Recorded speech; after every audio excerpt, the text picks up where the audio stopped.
There is a sophisticated way that organizations trap hardworking employees into the relevance trap.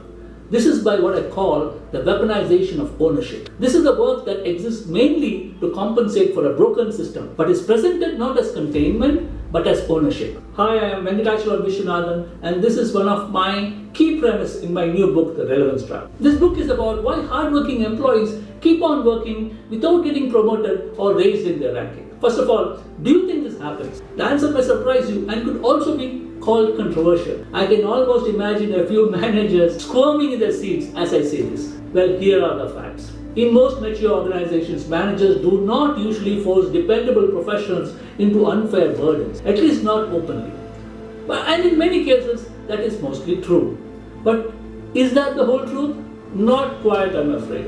You are stabilizing what should have been repaired and containing what the system has failed to confront. Work that is fundamentally compensatory. I mean work that exists mainly to compensate for what the system is not handling well, like absorbing a broken process or carrying recurring instability, is often presented not as containment but as ownership. The individual is encouraged to experience operational sacrifice as a mark of character. He is not merely helping, he is stepping up. He is not being overused, he is showing leadership. And this is where the pattern becomes difficult to detect because the language is positive. The framing is noble. He is presented as trust. It is presented as leadership. It is presented as dependability. In this way, the language of maturity and commitment becomes quietly attached to forms of labor that is important for the organization but does nothing for the individual in terms of growth. The individual feels recognized, but he may not actually be advanced. He may be stabilizing what should have been repaired. He may be containing what the system has failed to confront. And that is exactly why